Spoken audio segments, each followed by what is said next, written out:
If your doctor prescribed you a tiny pill every morning for high blood pressure, you're now exhausted by PM, gaining belly fat despite eating less, and winded climbing a single flight of stairs, there's a very real chance that medication is the reason why. The United Kingdom officially removed it from their treatment guidelines in 2006. Yet millions of Americans over 60 are still taking it every single day, completely unaware that the science moved on nearly 20 years ago.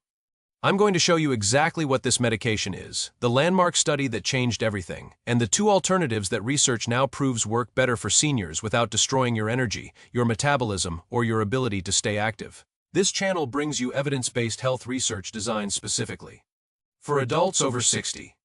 If you're not subscribed, do that now because what you're about to learn could completely change your next doctor's appointment, the medication I'm talking about. Beta blockers, Metoprolol, Atenolol, Toprol, Lopressor. If any of those names are sitting in your medicine cabinet right now, keep watching. Here's what most seniors don't know. Beta blockers have been prescribed for high blood pressure for over 50 years.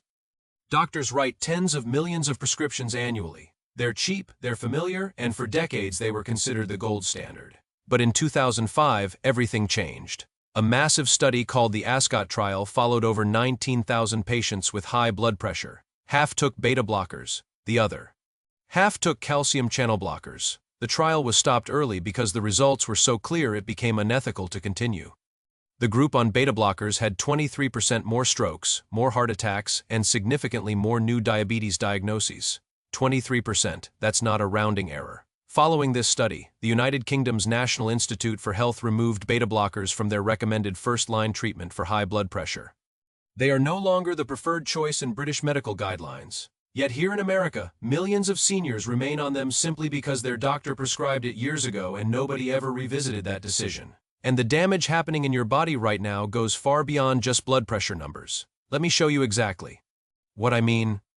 Beta blockers work by blocking adrenaline receptors in your heart that slows your heart rate and lowers blood pressure. Sounds reasonable, but here's the problem. When you block those receptors, you put a ceiling on how high your heart rate can climb during any physical activity. For a 40-year-old sitting at a desk, that ceiling feels invisible, but for a 68-year-old trying to walk the neighborhood, swim laps, or keep up with grandchildren, you hit a wall much sooner, your legs feel heavy, you get winded faster. Exercise feels harder than it should. Adam was 71 when he came to see me reporting. Fatigue so profound he'd stopped his evening walks entirely. He'd been on Atenolol for 3 years. In that time, he gained 14 pounds, his blood sugar drifted into pre-diabetic range, and his energy was what he described as running on half a tank all day, every day. His previous doctor attributed it to aging. When we reviewed his medication, the picture became crystal clear. But the metabolic damage is even worse, and this one is backed by hard data. A comprehensive analysis published in the Journal of the American College of Cardiology found that patients on beta blockers had a 22% higher risk of developing type 2 diabetes compared to those on other blood pressure medications. Beta blockers increase insulin resistance, raise your triglycerides, and lower your HDL, the good cholesterol. For seniors already managing blood sugar or sitting in that pre-diabetic zone, that's a meaningful risk you're adding with a medication that isn't even outperforming its alternatives. And here's what genuinely shocked me when I reviewed this data. Beta blockers often do bring your blood pressure numbers down.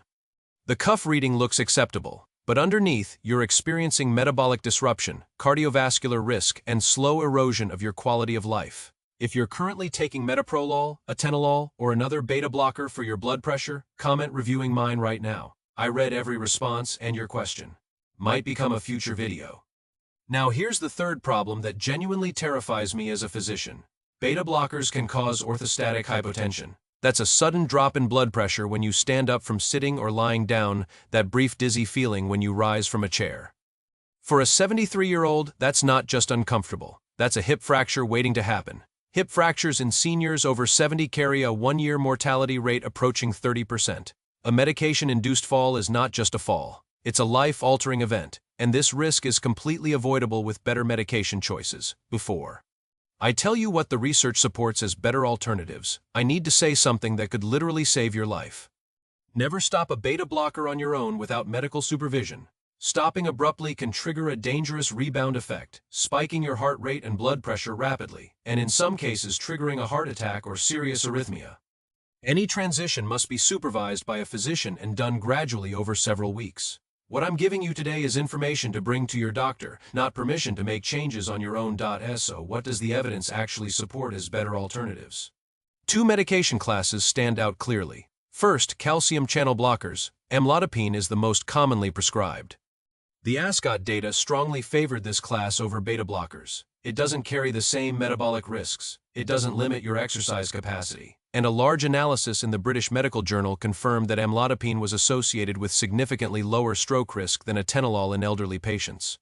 Second, ACE inhibitors and ARBs. Medications like lisinopril, ramipril, losartan, and valsartan have shown consistent benefit in senior populations with protective effects for the kidneys, better outcomes in diabetic patients, and a lower fall risk profile. Angelina was 74 when her cardiologist transitioned her gradually over 8 weeks from a beta blocker to amlodipine combined with losartan. Within 3 months, her fasting blood sugar normalized. She lost 7 pounds without any dietary changes, and she described feeling like herself again for the first time in years. Her blood pressure readings were actually more consistent, not less. Here's exactly what you should do with this information. First, look at your current medications. Identify if you're taking a beta blocker specifically for blood pressure, not for a heart rhythm problem or post-heart attack management. The names to look for: Metoprolol, Atenolol, Bisoprolol, Propranolol, Carvedilol. Second, write down 3 questions before your next appointment. Ask your doctor, was my beta blocker prescribed specifically for hypertension, and does that still reflect current guidelines? Ask, have we evaluated my fasting insulin and triglyceride levels recently?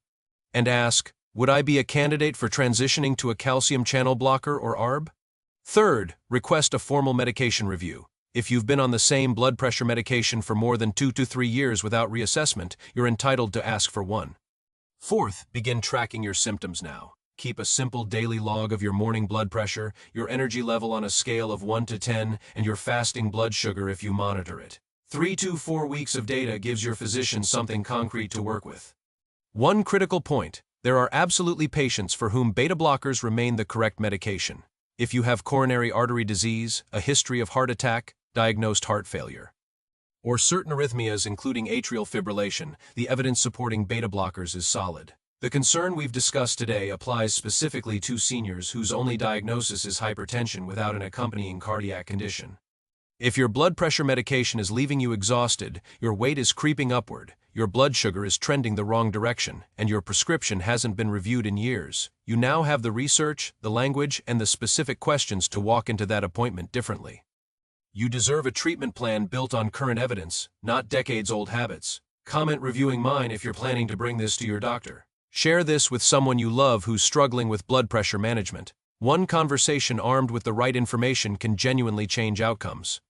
Subscribe if you haven't already, because next week we're covering the silent mineral deficiency that makes blood pressure medications significantly less effective. Most doctors never test for it. Take good care of yourself.